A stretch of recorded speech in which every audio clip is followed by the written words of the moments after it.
it sure is nice to come home at the end of a long day and enjoy a podcast. But you know what makes the experience that much better? Relaxing with a few puffs of smoke from my McQueen pipe. At McQueenPipes.com, I was able to find the perfect smoking pipe to suit my nerdy, yet dignified sensibilities. I especially love that each pipe is designed and handcrafted by a true artisan, and that all of their pipes are inspired by fantasy books and movies like The Lord of the Rings. Being a bit of a hobbit myself, my pipe is called the Barrel Rider, but they've also got pipes for wizards, rangers, dragon riders, or even goblins. If pipe tobacco isn't your thing, no worries. McQueen Pipes has got you covered with attachments for vaping or even cannabis. Head on over to McQueenPipes.com and use the code BIOGRAPHERS at checkout to receive 15% off of your entire order. Go ahead, treat your nerdy heart to something you'll cherish and enjoy your podcast listening experience in style with a McQueen pipe. That's Mac like mac and cheese and Queen like the band.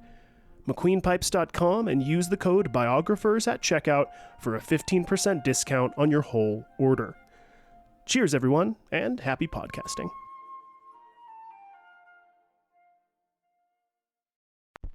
I do hope you can see me today from where you are. Ich bin ein Irrlicht. If I'm generally anything, I guess I'm generally miserable. This modern world of science and invention is of particular interest to women. The people, I would say, there is no patent. This is... Would you patent the sun? I regard myself as a soldier, though a soldier of peace. Welcome to the Biographers. It was really hard for me not to immediately vomit every single thing I knew about Tesla. I'm pretty sure I still did that. Yep. But they seemed very interested, and I ended up handing out a couple of cards at one of my classes. Yep. I do the exact same There's a thing. big overlap, you know? It was like one of the questions. It sucked. Last night, trivia actually ended up getting canceled. I showed up and they had a private event and they just forgot to tell me. So I just had to cancel it. But I was reading through the questions, and one of the questions that basically was like, in this year, in I think it was like Budapest, these soldiers came in and threw somebody's piano out the window. Was it Franz Liszt or Friedrich Chopin? And I was like, wasn't Franz Liszt. I can tell you that right now. Yep. I do that all the time now.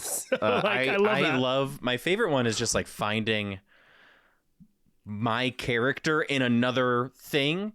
Like, I'm trying to come up with an example, but like, for instance, here I have, Alexandre Dumas in Mont Blanc, and then later Mary Shelley writes about Napoleonic soldiers retiring in Mont Blanc, and that's why the monster from Frankenstein can speak French.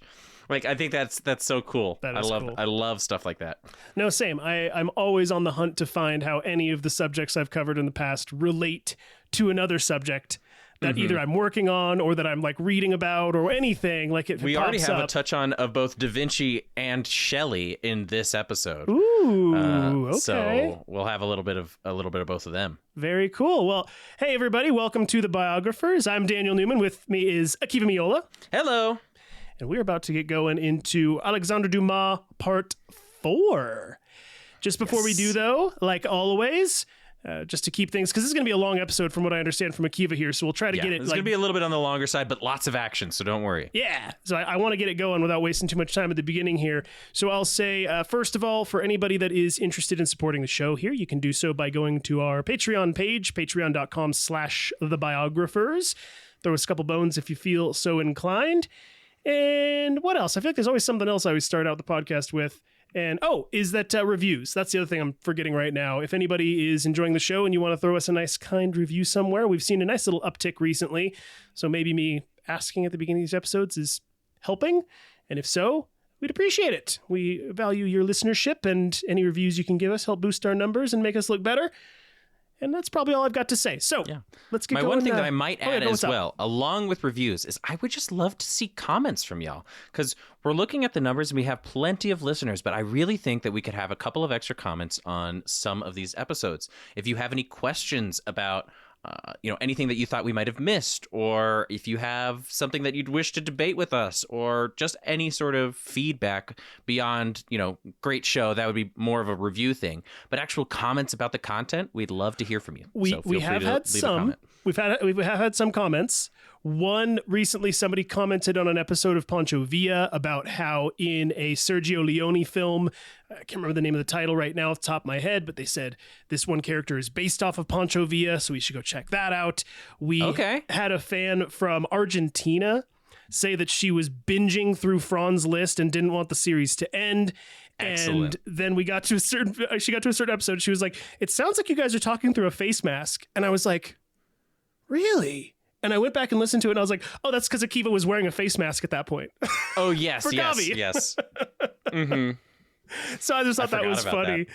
But we were like, no one can hear us. No one can tell. Yeah, they could tell. Somebody could tell. Somebody could tell. But it's all good either way. And I listened to it again, and I was like, you could tell a little, but it's not like bad. It was fine.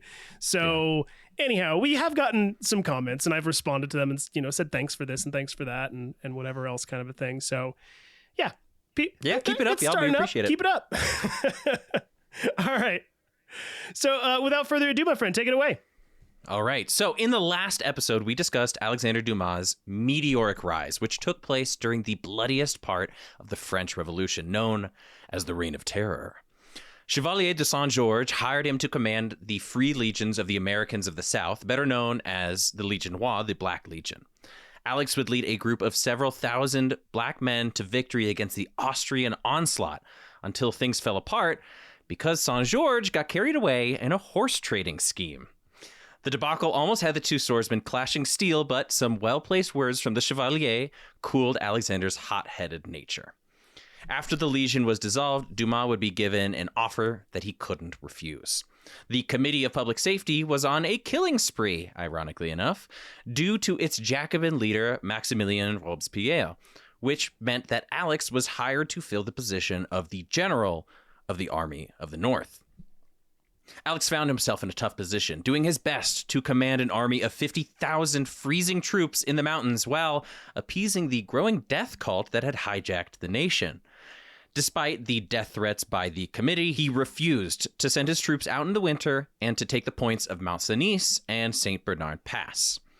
Through luck or bravery, Alex kept his head in the spring, and he was able to stage an attack later. After weeks of learning the ways of the mountains by the locals, Dumas brought a camouflage, iron-cleated army to the glory in the lofty peaks of the Alps. Shortly after, Alex would be relieved to hear that Robespierre and his Jacobin fanatics had been deposed, and guillotines across the nation would finally stand still after 40,000 had perished from them. Damn. Yeah. Including Robespierre. So, you get what you deserve. Dumas would go back home to take care of his two daughters, Alexandra and little Louise, before being called to the Western Army. He gained a reputation for whipping together a fighting force, but the Army of the West was beyond saving.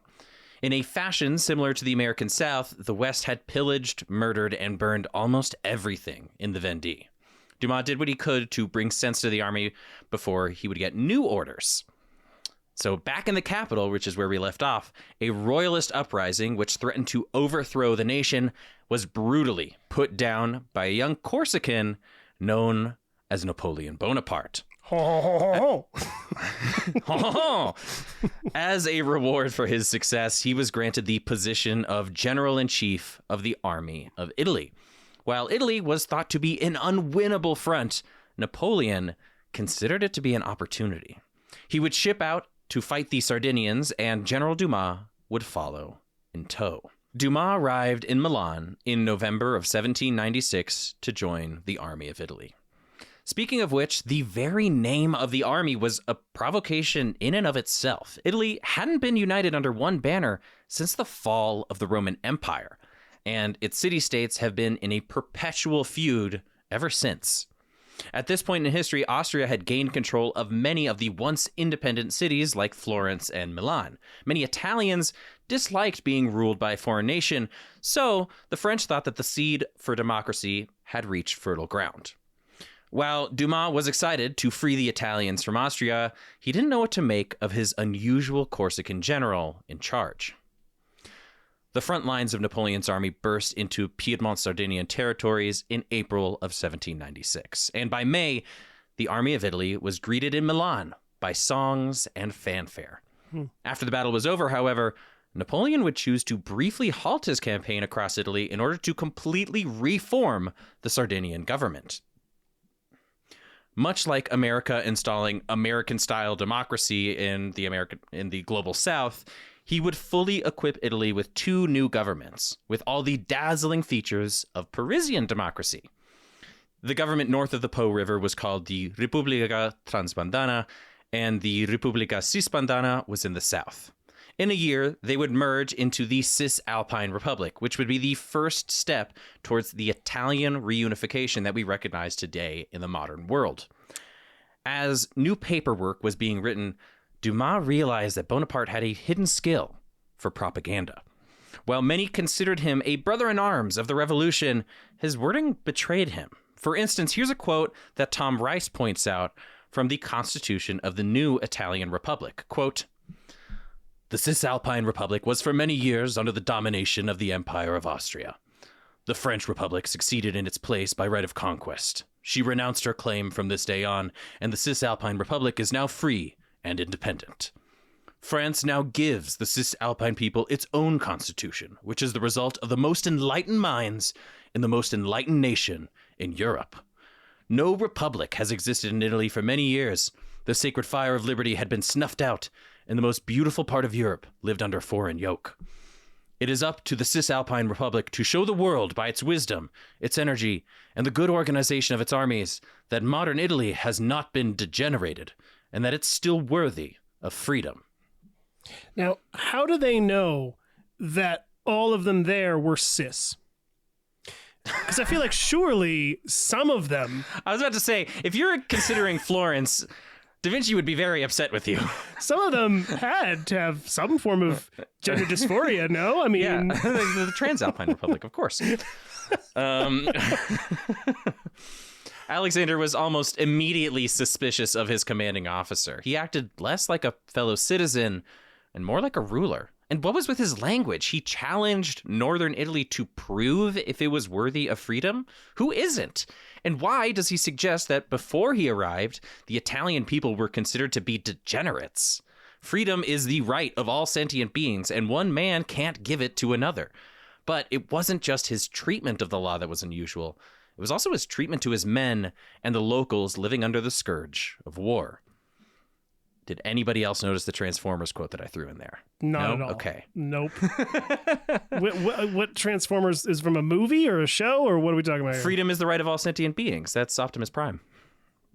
Of course it is. Good job. Isn't that great? Isn't that great that it just fit right in there? And you don't even know this, but I also added Star Wars quotes in the last 3 episodes. Did not. I've been doing this secretly. So for anybody listening, the jig is up. But when Napoleon... Unless you said something very obvious like, only Sith deal in absolutes, I probably wouldn't catch it. Well, I think in another episode, my favorite one was his allegiance was to the Republic, to democracy. Ah, I got it. I like it. I shouldn't have put that on air, but whatever. Now you guys know. I'm going to keep doing this for other episodes. Now so you have if you to find any of my secret quotes, you have to put them in the comments. You have to build it in now to where there's a point that Alexander says to Napoleon, "You were the chosen one. You were meant to. You were supposed to bring balance to the French, not destroy it, not ruin it in darkness." I can't remember. Okay. Off topic, but when Napoleon first took command of the army of Italy, they were in a pretty sorry state. Many of them were unequipped, and some of them didn't even have shoes. This was really bad. But instead of doing what Dumas did with the army in the Alps, Napoleon didn't care to improve his relations with the locals, and he did not wait until the French government appropriated the funds and sent him provisions. For the first time in ages, Napoleon went through the ugly work of making his army self-sufficient on the land it inhabited. In a speech to his men, he says, quote, "I am going to lead you to the most fertile plains in the world, where you will find great cities and rich provinces. There you will find honor, glory, and riches." Napoleon had ordered the city of Milan to pay 20 million francs in cash as a, quote, freedom fee, which he used to line his soldiers' pockets, further buying the loyalty of his men. In small villages, cheese, wine, and flour were commandeered, and in the big cities, precious gems and artifacts were shipped back to the Louvre in France, like the armies of old. Napoleon would even hire an appraiser to help him pick the best art to steal, with paintings from Titian, Raphael, and yes, Leonardo da Vinci being taken as a fee for freedom. Wow. Yes. So this is actually, if we remember the Leonardo da Vinci episode talking about the theft of the Mona Lisa, this is why the Italian who was working as a janitor in the Louvre, one of his reasonings was he thought that Napoleon had stolen the Mona Lisa, and that's why it was in France, when in reality, Napoleon stole other Da Vinci paintings, but the Mona Lisa was actually a gift. Interesting. Or maybe it traded hands a couple of times. Okay. But this is where the initial idea that the Mona Lisa was stolen by the Italian, or from the Italians, by the French, came from. But by December of 1796, the army of Italy had collected a combined 52.8 million francs worth of gold, jewels, and precious art, which, if you want to know, in America now, the conversion software that I was using only went up to 2015, so I'm imagining it's an even bigger number, but it should be over 300 million US dollars. Damn. Just in taking Milan and Florence. Jeez, that's gnarly. Yeah. And, you know, besides the precious art and the jewels and the Da Vinci paintings and all of that, there was also the common resources like food and supplies, which there's really no number to suggest because the soldiers just took it on their way. Like they didn't write it down. They just were like, hey, give me your cheese wheel. And they were like, no, don't you do that. No, I need to make him a pizza pie. My Parmigiano Reggiano. Yeah, whatever. It was as if a Roman general had risen from the grave, and Dumas refused to bend the knee to this little Caesar. Well done. Thank you. So just as he did with the army of the West in Vendée, Dumas couldn't abide the rampaging exploitation of the locals. There are dozens of letters where Dumas punishes his officers for eating without paying at the local inns. If he had learned anything in the Alps or the Vendée, it was that a soldier must respect the locals. If he was still commander-in-chief, he would be able to make the calls, but now he was a subordinate under Napoleon. In one instance, Bonaparte gave Dumas the direct order to plunder a battlefield under Alex's control. Dumas had been known to stand his ground with other men, but to disobey Napoleon would be treason. So he tried to soften the order as best he could. Instead of a full pillage like Napoleon expected, Dumas appointed a special group to make sure civilians were left with enough to feed their families after he marched on. Here's an order that he wrote to his aide-de-camp during the time. Quote, "You will appoint 2 officers or more, clever and worthy of your trust, to conduct an inventory of grains, hay, straw, oats, carriages, and oxen, and you will leave the inhabitants enough to feed themselves and their cattle. When we need to make use of the carriages, they will be driven by the inhabitants to whom they belong.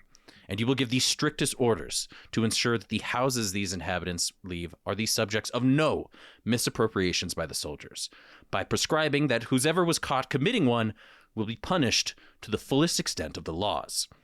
In the same way, you will have your troops make sure that the inhabitants leave their homes in the greatest safety." In fact, Dumas actually set up policies for women who were being taken out of these battlefronts, taken out of their homes for the invasion, where they were only allowed to be around the soldiers for X amount of hours, and the soldiers had to leave them alone once they had moved them to a new location to prevent sexual assault, which was rampant in Napoleon's army at the time. Jeez. So like he was really on top of all of this stuff in a way that most generals, at least I don't think, would be. This is how he got that Monsieur Humanité sort of thing with the Jacobins, where he's just like, okay, yeah, I know we have to be here, and I totally believe in bringing democracy to Italy, but none of these people should have to give an ounce more than they need to in order for us to do this, right? Eventually, he managed to put his men under control, and the Italians considered him, quote, one of the good ones. With the new Cisalpine Republic formed, Napoleon decided it was time to take the battle further inland. Their next objective was the most important to ensure success on the Italian front. Situated in the center of northern Italy, the city of Mantua was the beating heart of Austrian rule in the region. With ancient, impenetrable fortifications, Mantua was supported by tens of thousands of Austrian soldiers who used the prime location as a means of keeping important trade routes open. So if you're imagining the thigh-high boot of Italy, you're getting closer to the thigh side and smack dab in the middle. Mantua was really important because it was a trade route between Eastern Europe and the Mediterranean Sea that was on the other side of the boot, and the Mediterranean Sea that was on the other side of the boot, because there was rivers going across and lakes right at Mantua where the ships would dock for shipments, right? I'm more of a thigh side kind of guy myself. Yeah, same. With the feet guys, they just tend to weird me out. You know, the Southern Italians. Yeah, you know, hey, Quentin Tarantino's a foot guy, so he's not too bad. You know what I was thinking about? Actually, I hate Tarantino, but I love his movies. I absolutely despise the man. Anytime I watch him in an interview, I'm like, that is a slimy dude. But I do love his movies. I was thinking Dumas would be such an incredibly good Tarantino film. Like, in the same way as Django, because he does this, like, really great, almost like redemption fiction, like Inglourious Bastards or Django, where the bad guys of history actually get their asses kicked instead of the other way around. Yep. And I feel like Dumas would be such a perfect character for him. I think we talked about this in the last episode, right? I don't think I could totally so. imagine like Jamie Foxx playing Alexandre Dumas. I could see it. Like, like even the build, the height, the way that his face looks based on the descriptions, he would make such a good General Alexander. Do you know what they're working on right now in development? No. A Django Zorro crossover. No way. Yeah. No way. Yeah. Oh, you shouldn't have said this on air. I'm so excited. I have to ask you questions once we're done recording. That is like, it's like they reached directly into my brainstem to pull out exactly what I wanted. Yeah. It's in development. That's awesome. It's, I think, like pre-production kind of a thing. They're working on how to make it and all that kind of stuff. So, Dude. pretty sweet. Okay. So, back to the siege of Mantua. It was critical for Napoleon that he crack this shell, and he left it up to General Serrurier and General Dumas in charge of the 1st Division. Serrurier is not like a super important character, but he is technically Dumas higher up in this situation, so I mentioned him. Mantua was the most heavily fortified outpost in the region, so Napoleon ordered Dumas and Serrurier to lay siege to it, camping just out of range of the cannons, preventing any soldiers from going in or out for supplies. The hope was to choke the city until they could no longer resist, but such a tactic also put strain on the French forces as well. The reason why is that Mantua was protected by lakes on 3 different sides, and the only place a massive army could camp was a mosquito-infested marshland. Dumas was pretty unaffected by the climate, having been raised in a land of giant lizards, alligators, and bugs that you could mistake for dogs, but the rest of the army would suffer as soon as the weather would warm up. Just imagine like him he was just like, walking around oh my the god, camp. these mosquitoes. He's like, wow, they're barely even the size of my fist. No, I can genuinely imagine him walking around being like, this is pretty nice. It's like kind of warm. I mean, to be fair though, luckily they came in the winter, because if it was the summer, that's the exact like time and location as where Mary Shelley lost her kid. It was also because in Italy, during the summer, the mosquitoes would get infected with malaria, and then people would get malaria, and that's like how she lost one of her kids. So it was a real threat, but Dumas was like, okay, you guys are being ridiculous. It's just a couple of bugs. It reminds me genuinely of, there was a point where my brother and his family came out to visit me, and remember we went outside at one point, and it was the summer, and I was like, ooh, it's kind of a humid day. And my brother, who lives in Wichita, was like, I was just about to say how mild it feels. And I was like, ugh. Yeah, I don't know how y'all live like that. Yeah, no, I'm good. I like the dry climate of Colorado. Yeah, that's my dad. He's like, he's from Cuba, 100%. And then my mom's from Venezuela. So my family likes to call us banana people.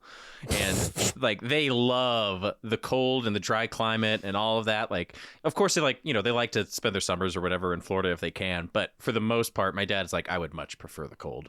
Yeah. Because I don't like the cockroaches that I could mistake for my grandma. But for Dumas, he was a little frustrated because sieges took time. And if there was any secret shipments of food into the city of Mantua, it could have them waiting even longer than they could afford. So Dumas ensured that the border around Mantua was sealed. Alexander would discover that holding siege was a really fancy word for doing nothing, and it drove him crazy. Records show him writing countless letters and reports, and his men mentioned that he would have patrols stationed around Mantua around the clock for months. The author, Tom Rice, he talks about it as basically like working from home and having to answer 3,000 emails a day. That's basically where Dumas is getting, where like every hour he's writing a new letter to some other general in another camp surrounding Mantua. And like the second he's done with those reports, he's like getting on his horse, running around the entire fortification, like making sure that all the guards are holding up every single position because he's just so bored. In fact, he would actually go out with the men himself, stalking around the fort with more and more impatience. His boredom led to overwork, which led to an airtight siege, which led to his first big hit in months. His scouts had caught 3 men trying to sneak into the city, but they were surprised to see that they seemed like regular Joes and they had nothing on them. One claimed that he was a lawyer's son, and the other 2 seemed like commoners, but Dumas knew better than that. The lawyer's son had a regal bearing that betrayed him. His diction was too colorful, and he seemed too composed, and it reminded him of something. Interrogation after interrogation, Alexander couldn't get the man to admit he had any information, but he knew something was up. Dumas, the author, would speak to Jean-Baptiste Dermancourt decades later, who was a French military officer who fought alongside him to help bring the moment to life. Dermancourt, super important character. In fact, a lot of the stories that we get from Dumas is actually Dermancourt telling, Alex's son, the author, Alexandre Dumas, and him writing it into a memoir, right? Very cool. So this is basically from the word of somebody who was in the siege with him. Alexandre Dumas, the author, writes, "Among my father's favorite books were Caesar's commentaries. The passage my father had been rereading before going to sleep was where Caesar relates that in order to get his lieutenant through Labienus with valuable information, he had encased the letter in an ivory ball the size of a child's toy. The messenger, when he came to enemy post, would carry the ball in its mouth and swallow it if he had a close call. The passage from Caesar came back to him as a beam of light. 'Very well,' said my father. 'Since the man denies it, he must be taken out and shot.' 'What? General!' he exclaimed in terror. 'Why am I to be shot?' 'To cut open your stomach and find the dispatches you've swallowed.' Sure enough, after the poor spy had some sifting through his own droppings, he produced a wax ball the size of a walnut, and the message inside would shock Dumas and even Napoleon. Kind of cool, right? I mean, disgusting and cool. Like, yeah. Like, imagine being like in a camp knowing that you have this message that would get you killed for it being inside you, and you're like, oh my God, I'm fooling everybody. And then Dumas like, no, there's something there. Not like fooling me. You're not fooling me. And then he's like, okay. And he's just like, it's almost like he has X-ray vision where he's like, all right, we'll just slit his belly and try to find it. And he was like, oh my God, I've been caught. Okay.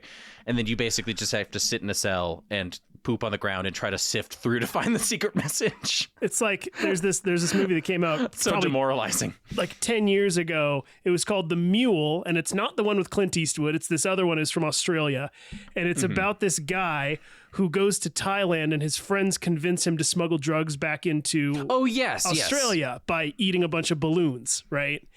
And when he goes back through customs, they basically detect it, and they're like, well, we're going to detain you. And the law says we can detain you for like 4 days so that you can pass your stool and we can find whatever you're smuggling in. And the whole story is about this guy being confined to a hotel room, constantly guarded by these 2 police officers.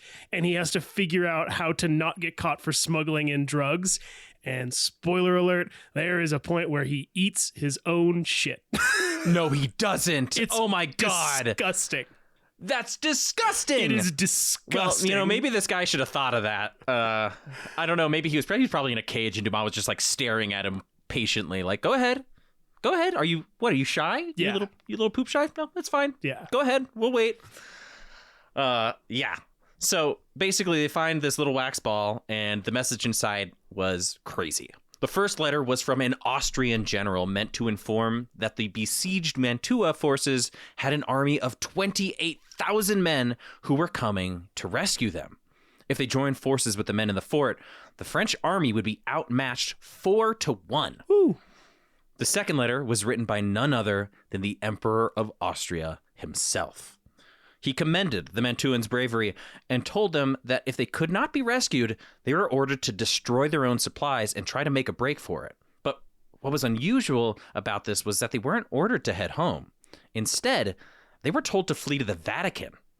Napoleon now had concrete evidence that the Pope was secretly involved in the war, which he would use later as an excuse to ransack the monastery later.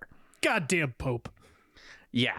I was also big surprise that the Pope is not a big fan of this crazy atheist country uprising that made a currency based off of all of the treasures that they took from the church. There's the key. You just hit on it. Has nothing to do with atheism. He's like, wait a minute, you take him a treasure? No. Literally.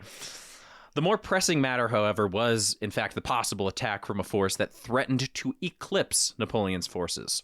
General Serrurier, Dumas' superior, became terrified of the oncoming army, sending letters every hour to encourage Alexander to retreat. Dumas, however, refused. His son writes, quote, "Retreat to the devil if you like. I couldn't care less. As for me, I'll get myself killed, but I won't retreat." Napoleon didn't know what to make of the insubordination. On one hand, he commended Alex's bravery, but on the other, he was getting the impression more and more that he couldn't control his American general. It didn't matter either way, since before anyone could say anything, Alexander rode off at breakneck speeds. Two other forces were stationed several miles away, and Dumas knew that he didn't have time to debate if he wanted to hold the line.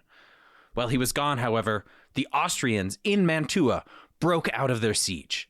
The gates of the fortress burst open with cavalry and cannons and nearly overwhelmed the French instantly. But like Gandalf cresting the hill over Helm's Deep, Dumas, saber in hand, charged into the fray with reinforcements. They were still outnumbered 2-1, but those were odds he could live with. Ah, that's cool as hell. Right? The battle was gruesome, and Alexander escaped death time and time again. As a shot careened towards him, his horse would be the one to take the musket ball, sending his rider flying off the saddle. Aww. Dumas quickly got to his feet, and after remounting, he charged directly at the offensive, taking them down with nothing but his saber.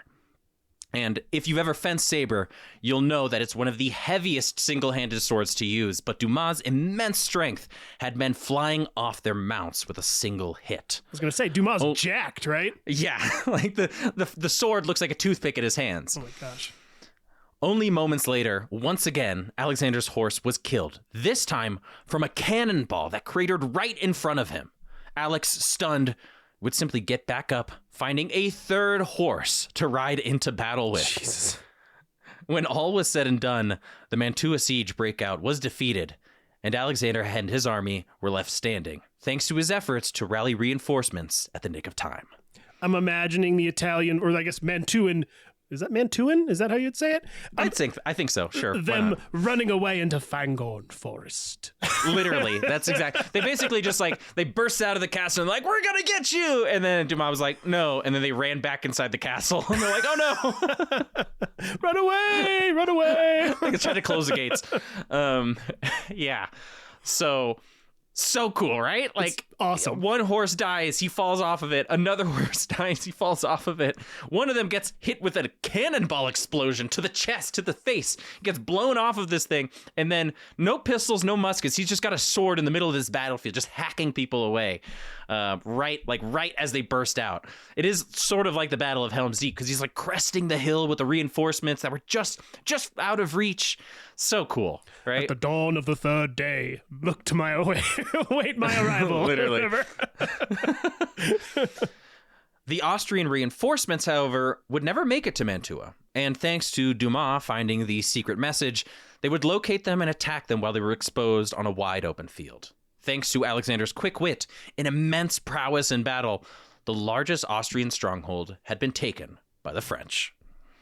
So Dumas was dumbstruck when Napoleon's lesser battle of Tivoli was on every news report in the country, and Alexander was barely a footnote for the conquest of Italy. Racists. Yep. Is it really? Well, it's not only racist, but it's also Napoleon's an egotist. Okay, right? fair enough. There's both. According to Napoleon's aide-de-camp, General Berthier, Dumas was responsible for nothing more than, quote, observation, despite the fact that he was the main reason the fort was won.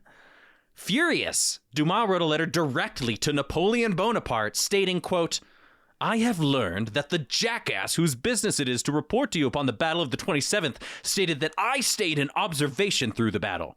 Ha, I don't wish any such observation on him, since he would have shit his pants. Salute and brotherhood, Alex Dumas. It's pretty metal. It's a good response. Pretty metal. So send that to Napoleon, bro. That is crazy work. That is pretty awesome. That's wild. I especially love that he's like, that guy would literally shit his pants.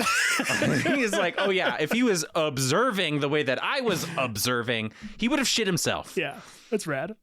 Straight up calling Napoleon's aide-de-camp a jackass, too, is wild. It's cool. This time, however, Alex had stepped on the wrong foot. The aide-de-camp, General Berthier, was Napoleon's right-hand man and would actually later become his chief of staff when he took control of France. As a result, Dumas, the most senior general in the army of Italy, who had never lost a battle, would be demoted to command a subdivision instead. Despite petitions being signed by dozens of Alexander's men, when the champagne was poured and Napoleon gave his victory speech, the hero of Mantua was never spoken of. Dang, that sucks. Right? Like, it's the big battle. It's the actual reason why they managed to take Italy. But instead, Napoleon, the battle that Napoleon happened to be in, the Battle of Tivoli, ended up getting published. And then Napoleon, snapped back. And Napoleon's like, sweet, okay, so I'll just never mention you again. And now you're going to become a grunt. It's like if the Battle of Helm's Deep went down and all of it was victorious or whatever. And they were like, that Faramir over across the river closer to Gondor, he really did a great thing over there by fighting those orcs. They'd be like, wait, what about Strider? Aragorn. What about Gandalf? Come on, like literally, exactly. That's exactly what happened, right? So on top of his demotion, unfortunately, this is kind of really sad, Alexander would receive news that his youngest daughter, Louise, had passed away. Oh. Unfortunately, there's really little known about this event and no cause of death has been discovered. Oh. Yeah. For a man so accustomed to death, this precious life departing caused him more grief than any other he had witnessed. Dumas would even have his aide-de-camp write a letter of resignation, which he kept on his desk, going back and forth on whether it should be sent. But despite his own grief and the attack on his honor, he had chose to devote his very soul to the battlefield. Dang. Napoleon had demoted Dumas. On one hand, it was a disgrace, but on the other, it actually had put Alexander back in the saddle at a time when he wished to think of anything but his little girl. His new job was to chase after the Austrians of Italy, attacking and locking away any soldiers on their run back home. In February of 1797, a 35-year-old Dumas would be under the command of General Joubert. Joubert had heard of Alexander's demotion and specifically petitioned for him because they were both true Republicans, in the French sense. The general knew that he didn't need to get in Alexander's way, so he allowed him to form his own band of mounted dragoons to follow the Adige River north into Austria. Alexander Dumas and his men would chase down their prey day and night, only stopping to sleep before continuing their hunt. Dang. As the plains turned to hills and the hills turned into the northern mountains, Alexander, with the rage of a man trying to prove himself once more, pursued the Austrians with an intensity never seen before. The Austrian soldiers would look behind their back in the thick winter snow to see a massive figure on horseback kill or capture thousands in their frantic attempt to escape.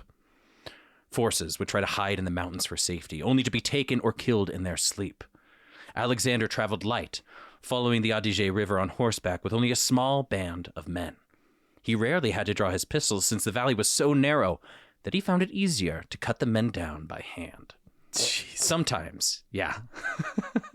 Like, he's haunting them. He's not even just like chasing them down, right?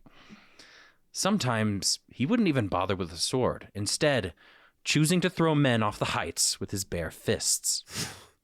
For the Emperor's foot soldiers, he became less of a man and more of a creature in the night, like Mary Shelley's monster leaping across the peaks of Mont Blanc. Back in the day, the Jacobins used to mock him by calling him Monsieur Humanité, but the Austrians had a new name, which I'll use sparingly due to its nature: the Schwarze Teufel, or the Black Devil. Ooh. Kind of reminds me, this is what I'm talking about Tarantino. This is like the Bear Jew in Inglourious Bastards, right? Totally. His most notable battle during his guerrilla-style pursuit happened in Tyrol, where he and his men were dug into a terrible position. The Austrians had taken the high ground of the mountains and had caught them like fish in a barrel.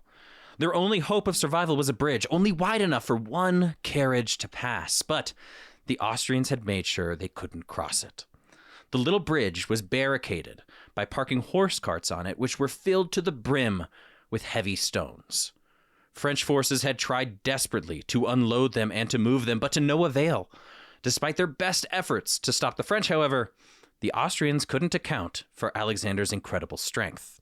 While groups of 2 or 3 men worked together to throw the stones into the river, Alexander rushed forward, using his Herculean physique to push entire stacks into the rushing water below. Jeez. Right?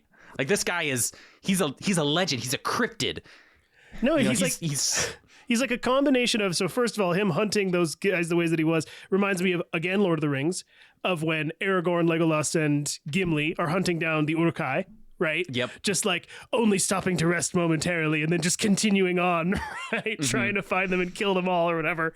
And then it also reminds me weirdly, not quite the same, but of the Mountain from Game of Thrones. Yeah. Of just like, this dude is beyond belief in his sort of strength and physical abilities, you know? For any of my Brandon Sanderson fans, I'm imagining Taln, one of the heralds. He's also like a black man in the series, and he is literally massive, like two double doors sized, and he's been like alive for 1,000 years and is the greatest warrior that the world has ever seen, right?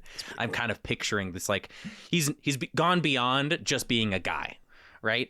Like, Austrians camp out in the valleys of these cragged, snowy mountains, telling stories about, and I'll use it sparingly, about the Black Devil who's hunting them in the snow and that sort of thing. Like, that's where we're getting, right? I also I hope that their word for it is not like a racial slur or whatever. Maybe it is, but I feel like the Black Devil looked it is up, pretty and sweet. I think it literally just means black. Obviously, in any other culture, when you're using that word, you can mean it racistly. And I'm certain that they did, because but even if they're were referring being to pursued by him as a black man and they're like the Black Devil, it's also like kind of one of those where I feel like if I was Alexandre Dumas, I'd be like, fuck yeah, I am. Like, watch out. Yeah, I'm gonna it depends get on you. the context. That's why I was like, am I going to use it because it sounds cool, or am I not going to use it because it could be racist? So well, I think I'm it's just the like, same thing of like being said, the Bear Jew. You know what I mean? Exactly. It's like, you can that take is also that bad, racially charged because the Nazis were calling him. Exactly. But that's what I mean. Is it like for them though? They were like, yeah, this is the fucking Bear Jew. Look out! Like, and it was awesome. It turned awesome, even though they probably meant it as a bad thing. You know? Totally. So I don't know. I actually couldn't find any records of like whether or not he knew that that's what he was being called. Okay. I don't think he really spent much time talking to the Austrians. I think he was busy throwing them off of cliffs with his bare hands. But I didn't know the context, so I was just like, I'm going to put it out there because that's the history. I'm just not going to use it to refer to him as that because I don't have him in the room. He doesn't know whether I don't know whether or not he likes that. And I don't want to get on his good side, even if he's dead. You don't get haunted by the ghost of Alexandre Dumas Sr. But his ghost is super ripped, so like when I'm being haunted, I just get thrown across the room like a wrestler. Where were we? Oh yes, so they're on this bridge, right? It's only one cart wide and it's being barricaded. And this bridge, by the way, is in this valley in Tyrol, and the Austrians are in the mountains above them, shooting down at them while the French are trying to knock over these stones, right? And they're barely able to do it, but as Alexander rushes forward with actually Dermancourt, which we'll mention here in a second, and they start pushing all the stones out of the way, trying to hold ground because they need this bridge if they want to pursue the Austrians. So Jean-Baptiste Dermancourt, the man who would corroborate the general stories with his son, would find himself pushing away the blockade with Alexander. When one last stone-filled cart was removed, they would be attacked by Austrian reinforcements, some of which fired away from the high ground, while others charged them head-on in hand-to-hand combat. Dermancourt, frozen in amazement, watched Dumas hold a line, quote, "He would lift his saber, as a thresher lifts his flail, and each time the sword was lowered, a man fell." It's pretty Right? cool. This is so cool. Hacking him to pieces, basically. Literally, he's just like, imagine like up and down, like just like, they don't need technique. There's no out fencing Dumas. Like you're just like, you block me, too bad. I'm stronger than you. Your sword gets thrown away and I've cut you down. Like there's just, he's an unstoppable force. I'm hearing the noises of Literally like Wilhelm screams. Yeah, exactly. Ow! Dermancourt's onlooking was cut short, though, when a soldier had nearly pierced him, which he narrowly missed and returned with a pistol shot. Just like before in Mantua, Alexander had his horse shot out from under him, but this time it fell in a way that the Austrians were certain had crushed him beneath it. As shouts celebrating the death of the, quote, Black Devil rang into the air, they were shocked to see Alexander lift his way out under the massive beast and use its corpse as cover.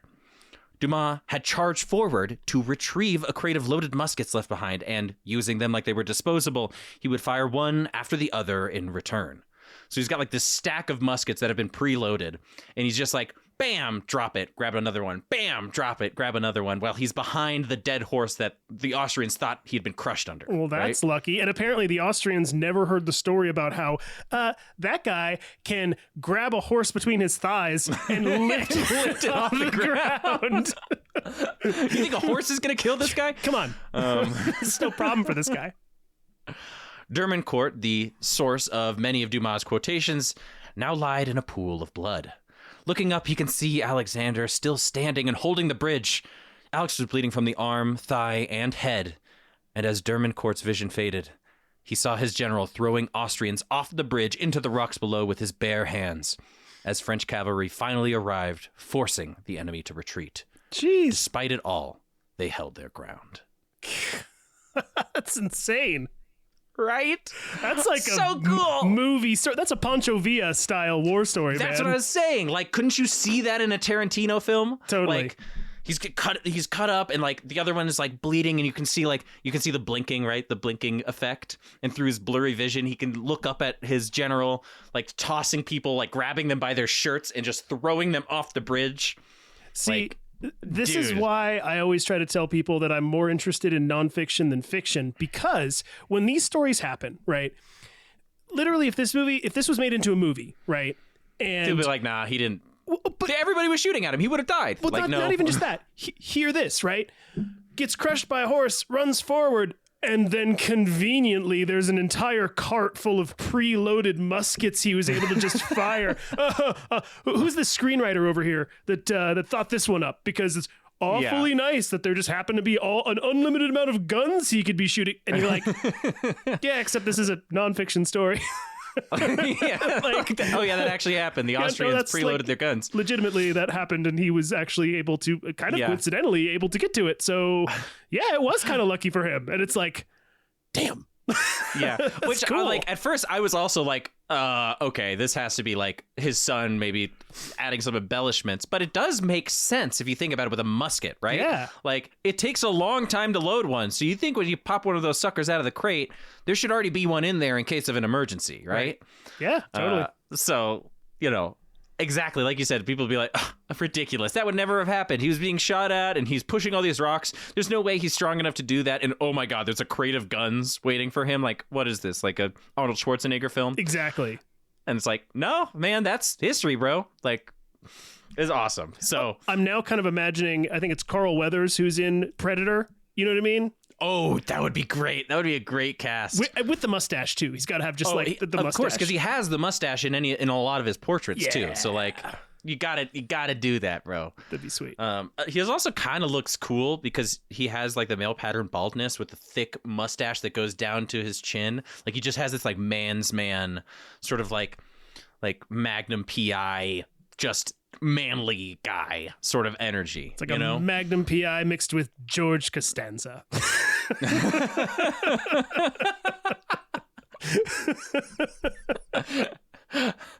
That's so funny.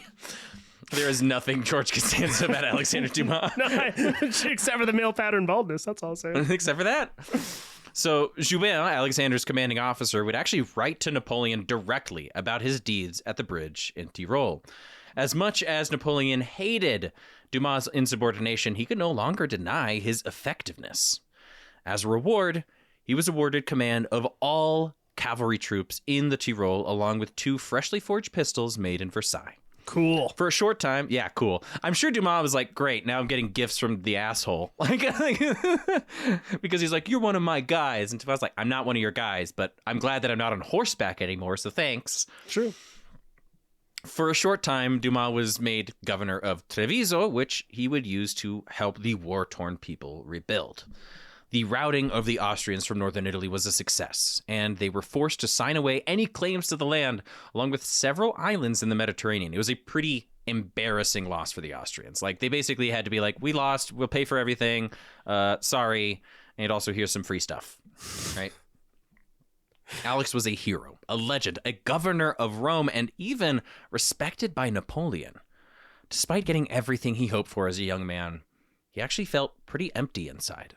His promotion was followed by melancholy, and he even tried to hand Dermancourt his resignation. But being his friend, Dermancourt hid the letter instead of sending it to Paris, since every week or so, Dumas would change his mind.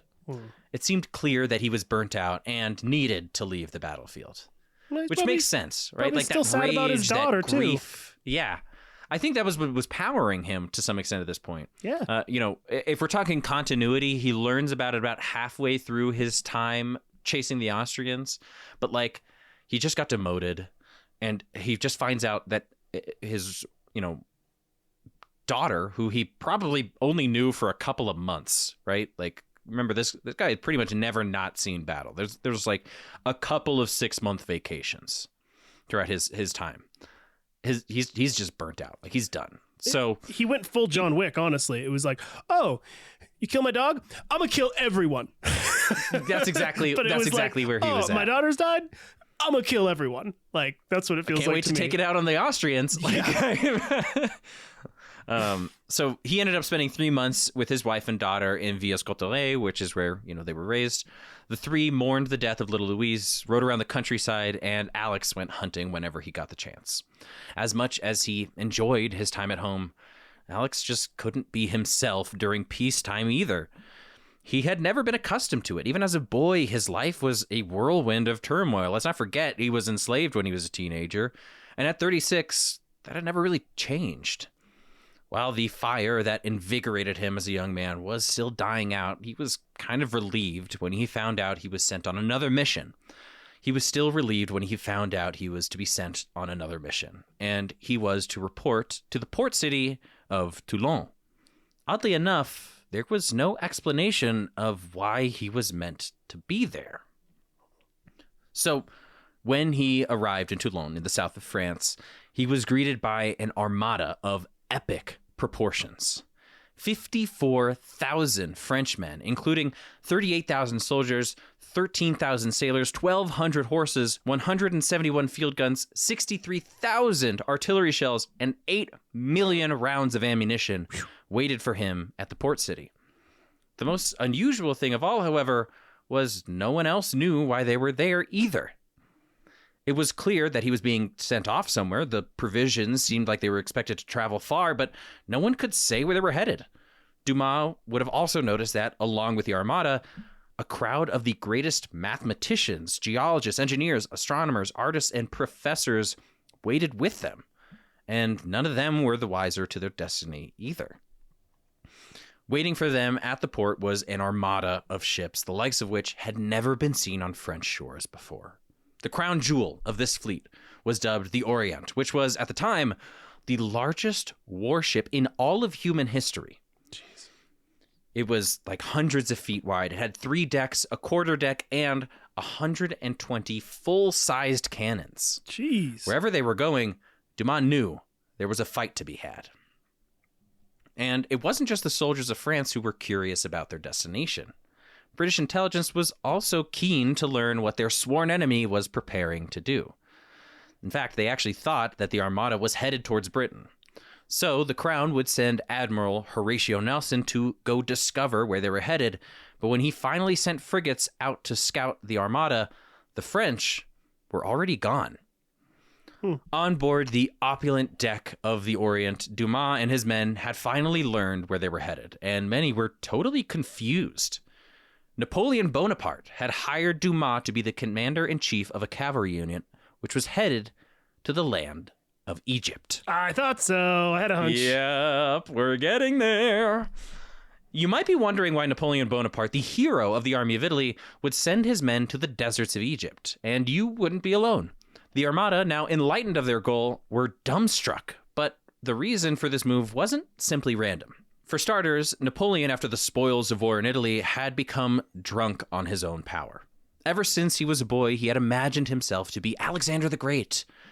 When he was younger, he lived near a famous travel author named Volney, who described Egypt as a land of plenty with resources that could sustain any growing empire. Fun fact, Volney was a favorite author of Percy Shelley. He's sort of like a pre-romantic author. A lot of, like we talked about before, romantic writing, a lot was like travel writing, and learning about Egypt totally lines up with Percy's interests. Cool. Much like Saint-Domingue, Egypt was rich with coffee, cotton, sugar, and it was capable of meeting French demand without having to be shipped halfway across the world to get it. While Volney warned about the impossibility of overtaking it, since the Turks and Egyptians would rather die than have a foreign, non-Muslim ruler, that didn't matter much to Napoleon. Quote, "I dreamed of many things, and I saw how I could realize all my dreams. I imagined myself on the road to Asia, mounted on an elephant, a turban on my head, and in my hand, a new Quran they had written myself for my own purposes." That's egomaniacal and crazy. He's like, I wrote my own religious document to manipulate an entire country's religious system. Is wild. And he's like, ever since I was a boy, I always dreamed of manipulating an entire country to love me. Like, I'm just giggling at the thought of Napoleon with a turban on, basically. And being like, oh, look at me. I am coming to get you. On top of an elephant, you know? Yeah. You're like, is there anything on top of that thing? And he's like, I'm here. It is a common misconception of history. He really wasn't that short. He was totally average size for his time, but I think there was like a political smear campaign that they started to say he was like a little man or something. Mm-hmm. And it's a two-pronged thing. One, he was average sized, and two, all of the generals of his contemporary time were very tall. Like Dumas was the tallest. It's like 6'1", but then Kleber, who is I think a Austrian defectee, he was like 6 foot, and then Sorey was like 5'11". Like all of them were really tall. So the Napoleon was like a foot shorter than all of them, just because his coworkers were really tall, basically. Yeah, I can't relate to that one at all. Like when you and I are walking down the street together. Yeah, so he basically was like, ever since I was a kid, I've always wanted to manipulate Asia. And the other reason was actually far more pragmatic. In Paris, Napoleon's popularity had skyrocketed, and it seemed clear to the French Republic that they might have promoted the wrong man. Napoleon's paternalistic way of ruling was a threat to democracy, so they decided it would be best to keep him as far away from the mainland as possible. For them, it was a win-win. If he dies, we can remove a possible despot. And if he succeeds, we can revive our sugar and coffee economy, since Saint-Domingue was now a slave-free colony. So they're like, sweet, we can either boost the economy or lose Napoleon, win-win. Yeah. And Napoleon was like, awesome, I've always wanted to invade there anyway. So Napoleon's first stop on the way to the east wouldn't be the pyramids, in fact. First, his armada would actually make a pit stop at the island of Malta. The island had a rich history that's actually pretty interesting. Constantly switching hands in the medieval age, their ruling class, known as the Knights of Malta, had an ancestry that dated back to the First Crusades. If you actually look up the Knights of Malta, they still are recognized, I think, by the Catholic Church, and they have their own insignia. It's basically, think like a crusade cross, but it has like two little points on each end of the cross, like four V's with the ends of the V's pointing together. Oh, gotcha. You've probably seen it at some point. Yeah. But yeah. So since forever, the island of Malta, at least since the Crusades, had been run by the Knights of Malta. Hundreds of years ago, the Knights of Malta would be granted fiefdoms in France, which, until recently, had provided their heirs with a steady tax income to live off of while sipping wine in the summer breeze. Tom Rice, the author of The Black Count, sort of equated this as a Mediterranean Key West where trust fund babies would go and have some fun in the sun. Right? Things changed, however, when the French Revolution cut off their tax money, which made them an enemy of the new French government. As a means to resolve the conflict, Napoleon offered the knights a hefty sum for access into their impregnable forces. But once his massive army was already inside, he flipped things on their head.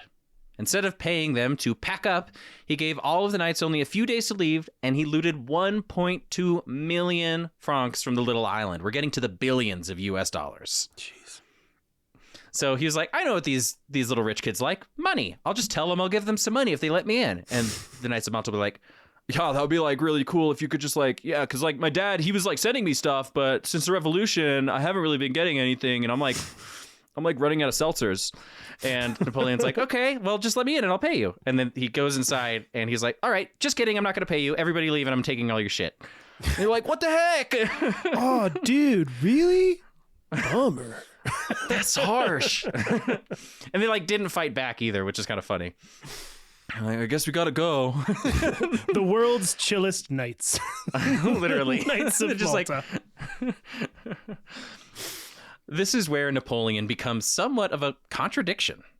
While he was certainly a backstabbing totalitarian ruler, he used Malta as sort of a test run for social reforms he hoped would sweep across Europe. He ended religious persecution of Jews, freed slaves, drew up plans for rent-controlled housing, police stations, streetlights, and even post offices. Napoleon would begin to learn the art of both using the carrot and the stick to control his people. This would be the birth of the Napoleonic Code, which would be the basis of a lot of modern European laws today, in fact. Kind of an interesting part about Napoleon, and we'll definitely get into it if we ever cover Napoleon himself, but he had a lot of really positive thoughts on social reform. He was really big into like land back movements for like native peoples. He was into providing affordable housing. He had a certain despising of rich people, not in the same way as like Robespierre, but in a very French way, right? But he also was like totally willing to kill everybody in order for him to rearrange the world order as he saw fit. Right. So, after completely rearranging the government of Malta, the Armada continued east through the Mediterranean. Dumas would see now that he was on a mission with a maniac, and with only 3 short months at home, his melancholy was worse than ever. In a letter to his wife, he said that this journey felt, quote, more like a deportation than an expedition. The journey was rife with bad omens to Dumas, the first being the death of his trusted lackey, Nicholas, who fell overboard and drowned. In an emotional letter, unlike the endless force that was once General Dumas, he writes to his wife, quote, I did not want, my good friend, to afflict you in the letter here by telling you that poor Nicholas, by his imprudence and being drunk while playing with the service of Lambert, fell into the sea at 9 p.m. and drowned before there was any way to save him. I assure you that I suffered a great deal from this event. One cannot be more distressed. I am without a servant. All my affairs are in disorder, and I don't know what to do. I cannot tell you what my morale and body have already suffered, but what does it matter? I always think it is good for my country. This idea will make me patiently suffer everything that I have yet to undergo. Remember me to my child and our dear parents. As soon as I can send you money, I will do so. When you can, you should give 100 écus to the father of Nicholas. So, while Dumas was left to fold his own clothing, new information from Napoleon was given to his generals. So basically, like, he's like, I don't want to be out here at sea. I keep saying it's for the good of the country, but like when I'm working under Napoleon, man, it sure doesn't feel that way. I'm more just like, last night, my manservant drowned because he was drunk. And believe me, I'm really bummed about it. All my affairs are out of order now. I can't get things done as nicely and easily without my manservant. I think that's really funny too. He's like the general of the French army, but the guy who like folds his clothes is gone. And he's like, what do I do? I know. He's like, yes, it was only last week that I slaughtered a horde of people with my sword and bare hands, but this manservant thing's really getting to me.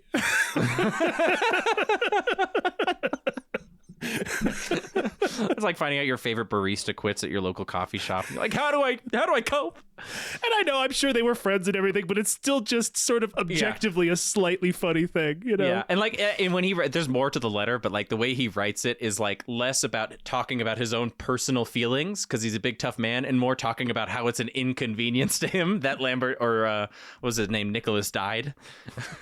I awoke this morning and my coffee was not by my bedside, and I was once again reminded my manservant drowned last night while being drunk.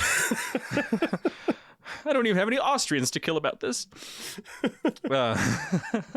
So while Dumas was left to fold his own clothing, new information from Napoleon was given to his generals. Their goal was to infiltrate Alexandria and Cairo, overthrowing the ruling class, a group of warriors called the Mamelukes. Or Mamelukes? I'm pretty sure it's Mamelukes. Originally a slave warrior class from Europe, the Mamelukes were a multi-ethnic ruling class, originally from Eastern Europe, who had ruled the land for 1,000 years, now under the Turkish flag, although their association is kind of uneasy. The Mamelukes and the Turks, they get along, but not too well, right? Napoleon saw them as a perfect target. He was told the commoners already hated the Mameluke warriors deeply, and deposing them would be pretty widely accepted. When they arrived in Alexandria, the armada was faced with a gale that made it impossible to unload their heavy artillery. So instead, 4,000 of the 32,000 would disembark on longboats in the heavy rain. With no horses and no cannons, around 70 soldiers would drown on the dinghy going to shore. Fun fact, not many soldiers of the time actually knew how to swim, which I thought was wild, including sailors. A lot of sailors didn't know how to swim, which is crazy. I've heard that, actually. It's really weird. Now, despite the clumsy and embarrassing entrance, the city of Alexandria would actually fall to Napoleon overnight. Just as he did before, Napoleon would set the city on a fast track for Napoleonic rule, but he would be met with more resistance than he expected. Officers who were left behind to oversee the reforms would have to sleep with one eye open, since many of the first would have their throats slit in the middle of the night. I'm kind of imagining that that city that Daenerys takes over. Oh, yeah. Not Karth, the Pyramid City, right? Yes. Yeah. I can't remember what that one's called, but yes. I bet you that had something to do with it, because George R. R. Martin's a huge history buff. He is. Now, also as a result of his own folly, the group of savants brought on board were basically homeless when they got to shore. They had no provisions for him. Along with being tasked to study the city, appraise its fortunes, and plan for civil engineering, they also had to fend for themselves to get food, selling some of their medical instruments to make ends meet. In one account, a scientist would be greeted to Egypt by a pack of wild dogs who chased at him and bit him so ferociously he had to jump into the ocean to escape them. And he had to climb up a rock wall to get back ashore. Jeez. Napoleon's like, go out there, read Egyptian, I don't know, just figure it out. And he's like, okay. And then he goes on shore and a bunch of dogs are biting him. And he's like, and he jumps back into the ocean, comes up sopping wet, realizes that the army has no food for him, and he's like, cool, I'm so glad I'm here. Hey man, laugh all you want to, don't mess around with hungry dogs. Hungry wild dogs, they'll get you. They'll tear you apart. For sure. Yeah, but it's also so funny that they have this massive armada and all of these resources, but they just can't get them to anybody. So they have basically their version of Einstein sitting out there in sopping clothes, fending himself from wild dogs in some godforsaken land that he's never been to, right? That is funny. So needless to say, the grand expedition was going pretty badly. Dumas could see that the campaign was already failing before they got their orders to march on, and Napoleon would come up to rely on him to cooperate with the locals. Along with this unique ability to make friends wherever he was fighting, the sight of a black man in French colors made an impression on the local Egyptians, and Napoleon knew he needed to leverage that to reduce their hostility. Quote, I want you to be the first general they see, the first leader they deal with. Putting a dark-skinned man in charge of the Middle Eastern campaign was pretty much the only good idea Napoleon had during the Egyptian expedition, but his own ego could barely allow it. In a rare, unpublished volume of Dr. Desailly, the chief medical officer of the Egyptian army, he speaks about the profound effect Dumas had on the land of the pyramids. Quote, among the Muslims, men from every class who were able to catch sight of General Bonaparte were struck by how short and skinny he was. The one, among other generals, whose appearance struck them even more was General-in-Chief of the Cavalry, Dumas, man of color and by his figure looking like a centaur when they saw him ride his horse in the trenches. All of them believed that he was the leader of the expedition. Makes sense. Yeah, Napoleon did not like that. They're like, who's this weird skinny guy that like is that your manservant? And he's like, oh no, that's Napoleon. Don't call him little and skinny. He doesn't like that. Napoleon's like, what'd they say? Oh, they said hi. They really think you're great. I think of Randy from A Christmas Story, where his brother and friends are leaving him. He's like, come on, you guys, wait up, you guys. Literally, like, imagining that Napoleon has like organized this whole thing and he's been like, ever since I was a kid, I dreamed of ruling Egypt. And then he gets there and his cavalry officer, which he barely likes, everybody's like, oh, that must be the leader, right? Like, that was a hit to him. Oh, come on, you guys. Look at my hat. It's sideways. Everybody else's hat is forward. But Come on. I got the big hat. He's just tall and buff. Like, come on. I'm not going to lie. I do like Napoleon's big old hat. And if it was socially acceptable, I would totally I know you would wear that. one. I know you would wear that. You know I would. It's so cool. It's so dumb, but it's cool. Just a taco on your head. Yeah, basically. After Alexandria, Napoleon ordered an immediate march on Cairo. They dragged their cannons like stones towards the land of the pyramids, and the days reached 110 degrees. Bedouins would hang around the dying army like buzzards, picking off the slow or the dehydrated.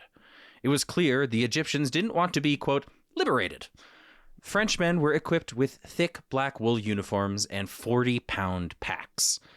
In the heat of the desert, some would strip themselves of clothes and supplies only to die of exposure, while others would look on in horror and choose to kill themselves with their own pistols. Oof. So they'd be literally marching through the desert in thick wool uniforms for 3 days with no supplies because they couldn't offboard them in the weather. Napoleon was no longer well loved by his men, and Dumas saw once again how his ego could kill a nation. The men would soon have dysentery and develop trachoma, a disease they called Egyptian blindness, when one or even both eyes blur over with milky pus. Ew. Despite Napoleon's clear orders to only make enemies of the Mamelukes, the army lost control and began looting the nearby villages. When water was found, men would go wild. One man drank over 24 cups of the stagnant water, while others would drown themselves in it in a frenzy. In one instance, they drank from a well so much that it dried up, and when it did, the soldiers began to commit suicide. Jeez. Right, like that's where they're at right now. Right? That's insane. During the walk, in a tent where Dumas and 6 other officials split a single watermelon brought by one of the locals, Alexander would grumble about the folly of the trip. He complained that the only reason they were there was because the government was scared of Napoleon's power, and they were practically in exile. While the men thought that their complaining was private, Napoleon would eventually hear about this from one of his spies in just a few weeks. It would only be a little while that the French army of Egypt would finally get to meet their true enemy, and when they did, they were dazzled. The Mamelukes were raised to fight since childhood, as was tradition for hundreds of years. At the time, they carried 3 pistols, a blunderbuss, a dagger, and a saber. As an aside, the Mameluke saber was actually so prized for its construction that it would become the arming saber of every European cavalry after this, along with actually being the sword for the American Marines. If you ever see them in their dress uniforms, it's the same saber. Oh, cool. Right? Yeah. They were also followed by 4 armed servants, almost serving as like caddies, so they could load and give the Mameluke warriors the weapons that they needed as they were on horseback. One French officer writes, quote, "They are covered in brilliantly multicolored suits, their heads adorned with feathered turbans or gilded helmets. They are armed with sabers, spears, cudgels, arrows, muskets, blunderbusses, and daggers. Each is outfitted with 3 pistols. The wealth and novelty of this spectacle made a vivid impression on our soldiers. From that moment on, their thoughts were set on booty." He said booty. He said Mamelukes. When the Mamelukes attacked, they truly should have won. They rode well, cared for Arabian horses, and wielded swords that would become legendary and had martial skills beyond any of the foot soldiers that stood before them. But no matter how many daring leaps into the enemy line they made, the French line never broke. See, war isn't always a game of chess where the two sides have the same pieces and they're capable of making the same maneuvers. Sometimes it's more like rock, paper, scissors, where groups have their own strengths and weaknesses. The Mameluke defeat wasn't a sign that they were inferior soldiers. In any other scattered fight against other soldiers, one of them was worth like 6 other fighters. But the French kept themselves in square formations where pikes and muskets were leveled outward and the wounded were dragged to the center. Ugh. I think kind of like the Roman phalanx taking some of the most famous warriors out from the eastern steppes, right? That kind of organized fighting was no match for an individual fighting master. Despite being starved, thirsty, tired, blind, and half crazy, the French had defeated the main Mameluke force and was ready to enter Cairo. Napoleon once again overstepped his boundaries as general and sought to endear himself to the public as a benevolent ruler who granted them freedom. Instead of removing religion from Egypt like the revolutionaries did in Europe, Napoleon decided on a different approach. He had looted an Arabic printing press while in Italy near the Vatican, and he used it to tell the people that he was a gift to Egypt by the prophet Mohammed, which is like totally against the revolutionary thing so far. They're like, remove religion, religion is a disease. And he's like, these guys aren't going to like me if I do that. I'm going to tell them that Mohammed sent me. I mean, it is really smart. Kind of, but we'll get to this. Okay. Unfortunately for him, his French savant translators weren't actually native to Egyptian Arabic, which made his propaganda campaign fail horribly. Oh. Some were hardly legible to the Egyptians. Others were downright offensive. In one translation that was meant to say that the French were, quote, true friends of the Muslims, instead, it was written that the French were, quote, true Muslims, which did not go over well. Basically like, we are the true Muslims. And the Egyptians are like, oh, the fuck you are, right? Like, this is not going well for him. No. Nonetheless, Napoleon chose to lord over the commoners, not as a foreign general, but as their direct civic ruler. Since arriving in Napoleon's expedition, Dumas had been proven time and time again that his superior officer was not a Republican brother-in-arms, but an egotist at best and a despot at worst. He had watched his men drag their equipment into the desert, going blind, thirsty, and suicidal. He had seen his men kidnapped by Bedouins and watched Napoleon espouse delusions of grandeur. He was beginning to lose his mind in this godforsaken expedition and had enough of it. In a moment in front of his men, Alexander threw his hat to the ground, stomping it into the dust, cursing Napoleon's quest for glory. Did he do that in front of Napoleon?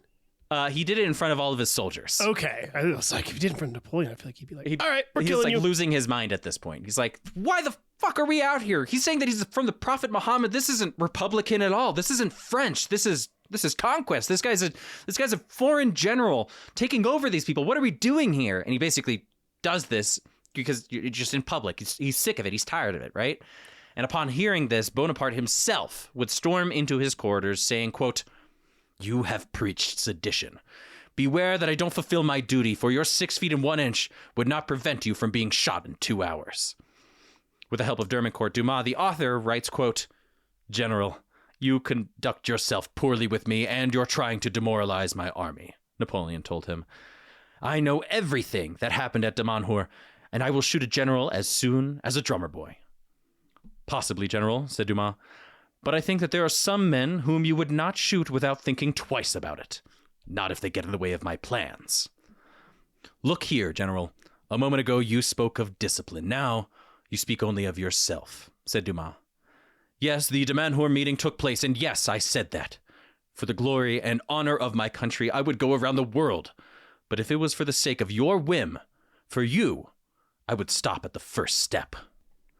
Damn. Thus, Dumas... Yeah. Thus, Dumas, you divide your mind into 2 parts. You put France on one side and me on the other. I believe in the interests of France should come before those of a man, however great he may be. I believe that the fortune of a nation cannot be subdued to that of an individual. Thus, you are ready to separate yourself from me? It is possible, but I don't agree with the dictator. Not Sulla any more than Caesar. And you ask for? To return to France at the first opportunity that presents itself. I promise to put no obstacle in the way of your departure, said Bonaparte. Thank you, General. It's the only favor I ask of you. Damn. Dumas, yeah. Stepping up. Yeah. Like, he's really, like, putting 10 toes down and talking to Napoleon like that. Like, for France, I would cross the world, but for you, I wouldn't take the first step. Get me out of here. Right? So Dumas was ready to pack up and depart for Egypt, but unfortunately, they hit a bit of a snag. Do you remember how I talked about General Nelson of the British Army and how he was meant to scout for where the Armada was headed? Yep. Yep. Well, he arrived near Italy only to find that they had left days before, but he didn't simply turn around and head back to England. Instead, he would follow a cold trail, bumping from city to city, trying to find Napoleon. After weeks of dead ends, he had finally located the French Armada. Staring down the massive French fleet at port, many other admirals would have turned around and looked for backup, but not him. Nelson had been ridiculed for allowing such a massive fleet to escape him, and he had finally seen his target. In a stroke of genius and bravery unique to the British Navy, Nelson and his 2 frigates pierced the line of the Armada, situating themselves perpendicular to the French ships, one on one side, one on the other. So imagine 2 ships, going nose to nose, and then the British ship perpendicular between the 2, right? Okay. So they could shoot cannons out on either side. Cool. The French fleet had no time to react. They didn't think that he would try such an outrageous move, and the wind wasn't in their favor to turn away. Nelson targeted Napoleon's ship, the massive Orient. Despite having twice as many cannons as Nelson, luck wasn't in the French's favor. French sailors were repainting the hull right before the battle, and when they took up arms, they left large oil paint cans on the deck. A cannonball struck one of the paint cans, and the flames reached their way into the munitions cache, which wasn't unloaded because of the storm. The explosion that followed was so massive, so profound, it would have made Michael Bay blush. For miles away, the fireball that burst out of the Orient could be seen beyond the horizon, with French soldiers being catapulted hundreds of feet into the sky. Onlookers far inland were able to see the massive pillars of flame in the darkness, and all the treasure that Napoleon had collected had sunk to the bottom of Abu Qir Bay, not to be recovered for 200 years. Jeez. Remember that $1 billion? Now, some of it might have been offloaded at some point, but a huge chunk of it was still on the ship, along with all the armaments, all the cannons, all the horses, all the reserves, right? That's Dumas nuts. and all his, it's insane. It's like an explosion unlike anything. Because remember, this is the largest ship ever, just full stop. It's crazy. And the whole thing goes up in smoke. Dumas and all of his men were now cut off from the mainland. And in an ominous speech of what was to come, Napoleon told his soldiers, quote, "We now have no choice but to accomplish great things. Seas that we do not rule separate us from our homeland, but no sea keeps us apart from Africa or Asia." And that is where we will pick up in the next and last episode of General Alexandre Dumas. Oh, man. You weren't kidding. This is action-packed. Yeah, man, right? We got through 4 different battles. We're at 3 or 4. We got we got Italy. We've got the hunt of the Austrians as they try to retreat. We've got this mysterious trip that they don't know where they're going to, and there's a bunch of historians on the boats. And then we also have the battles in Cairo, where people are going blind, losing their minds. And then at the end, literally like a Michael Bay movie, the ship explodes. It's like Pirates of the Caribbean. Jeez, man. That's awesome. Right? If you look up the explosion of the Orient, there are incredibly cool paintings of it that look totally take you there. Sweet. I'll check it out. And all our listeners, you can do the same thing. The explosion of the Orient.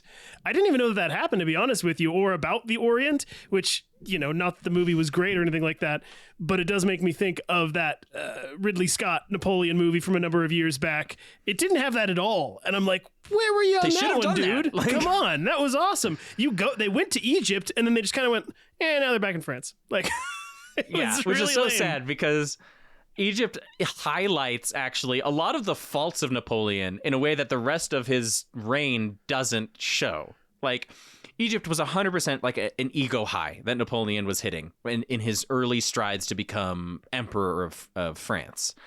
And like, there's like very little logistical sense to do it. Like, yes, Egypt has cotton and coffee and sugar, but also Egypt is owned by the Turks and the Egyptians and the Mamelukes and all of the other Middle Eastern, armed forces that would totally try to stop them to try to get it. And then at the end, he sends out like a quarter of his army out into battle. The rest of them stay on the ships or in Alexandria, and then they all get blown up. What's I think is so crazy about this too is, since Admiral Nelson didn't know where Napoleon was, Napoleon didn't even know that Admiral Nelson was chasing them. Right. So they were like, sweet, we're fighting the Egyptian, da da da da da. And then they're like, a British ship? That's weird. Crazy. No, it is, man. And it's also really interesting to me because I feel like historians, well, whatever, not even historians, popular ideas of history is, Napoleon's big mistake was the Russian excursion, where he's trying to invade Moscow. Yeah. And he does it during winter, basically, and his men are not prepared for winter. And it's like, oh, you didn't understand the climate, buddy. And that's like his big thing. Mm-hmm. And I'm like, apparently it was the exact same situation exactly in Egypt, where he was like, I had no idea, and my men are literally shooting themselves in the head because they're so thirsty and they're devastated when the well runs dry. Like, yeah. Also, imagine a force of people so massive that there's a well, like a massive well or a gulch or a stream, and everybody's drinking from it so much that it goes dry. Like, imagine being the guy in line to go drink from that well, and you see that all of your homies just drank all the water. Like when they got to the Nile at some point too, these people were so thirsty that they just like jumped in the Nile, drank all of the water, and then drowned because they, once again, can't swim. Man. Crazy, right? Really this crazy. Was a massive failure that he swept under the rug. We'll get to it a little bit in the next episode, but like, he does a great PR campaign on this one where he was like, oh yeah, we conquered. We did great. It was great. We all had fun, right? Right, guys? Oh my gosh, man. This is awesome, dude. Again, I had no idea who this guy was. I had no idea really what his story was going to be. You had said that it was cool, and it's surpassing my expectations for what this person was going to be, Yep. This is the high watermark of his life. It's so cool. And I also think it's really interesting that, again, we said it earlier in the episode, but the whole idea of nonfiction being more interesting than fiction, don't get me wrong. Count of Monte Cristo, great story, really cool, all that kind of stuff. But I'm sorry, when you look at this story of this guy, you're like, I actually think this is a cooler story. This is cooler, man. Like, not only are you born into slavery and you manage to find your way up into being the status of count, and then you relinquish your status of count, and then you decide you want to join the army, and in a short period of time, you rise to the tippy top, working with Napoleon himself during the height of the French Revolution and campaigns to Egypt. Being the only one with enough balls to question him too. Like, you hunt down the Mantuans and, crawl out from under your horse, and 3 of your horses die as you... I also love, I would hate to be a horse under Dumas, man. That's true. This guy can squeeze me to death, and it seems like he's using them like disposable cameras. That's true. I did definitely have the thought as you were going through it. It was like, then he gets onto a 3rd horse, and I was like, those poor 2 horses. And then another one gets shot when he's up in Tivoli or whatever. Yeah, or Tyrol. That's what I meant. Oh my gosh, wild, man. Right? That's super cool. I'm loving this series, man. It's been a wild ride, and it makes me want to do. I mean, I've always wanted to do a series on Napoleon, and I feel like eventually I'll have to do it. But this scratches the itch, at least for a while. You know what I mean? Of getting into the Napoleonic Wars and all that kind of stuff. So yeah, it's also like once again, when we get to talking about the sources on the website. So much of, and I have to be so careful about my wording, because this book, Tom Rice's The Black Count, is it is the source, right? Like, even when I'm looking up like Dermancourt, the guy who corroborates all of the stories, when you look at his Wikipedia page, there's literally no mention of Dumas. Like, when you look at Napoleon's page, there's very little mention of Dumas as well. Right. Like, maybe it's systematic. Maybe it's just he got brushed under the rug because he was too early into the Napoleonic era to be considered. I don't know what it is. But he is a hard guy to look up. Maybe I'm an idiot. Maybe I'm not. Well, I'm not a real historian. I'm just a guy who writes a podcast. But I can't recommend this book enough. Like, this is such an incredible source, and I really don't think if like this book was deleted, I couldn't make a biography about this guy. It's crazy, right? It gives me. I have a lot of respect for people that have the devotion to sift through information and create a biography out of it, which is why I always try to give credit where I can. You know, for sure. Yeah. All right. Well, I suppose we'll wrap it up there. Once again, great job, my friend, and I'm really excited to see how this all concludes. But for everybody, again, that is enjoying the show, if you want to support us, you can do so by going to our Patreon page, patreon.com/thebiographers. If you have any questions, comments, or corrections, you can shoot us an email at thebiographerspodcast@gmail.com. You can find us on social media places like TikTok, Instagram, and YouTube. For anybody that has any metalworking or knife-making needs, find Akiva's website, metalworkbymiola.com. And are you still doing your... Yes, we're still doing promotion. Okay. Yeah, promo code VAN for 25% off any of the orders. We've already got some listeners buying some of the knives. I'd love to see more of y'all out here. I've got plenty in stock, and it seems like it's going to be a good while until I make anything more. So this might be the last of these chef knives that you see for quite a bit. Focusing on some teaching and stuff like that too. So, exactly. Yeah. Very cool. All right. So yeah, go and check out his website, Metalwork by Miola. Use the code VAN at checkout to get 25% off and help Akiva get a new car. Yes, let's do that. And again, I appreciate everybody for listening. And do remember, like always, ignorance is not stupidity, it is the absence of knowledge. And I do hope you all learned something today. See ya.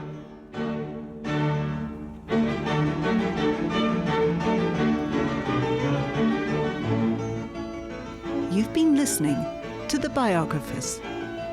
For more information, please visit thebiographerspodcast.com.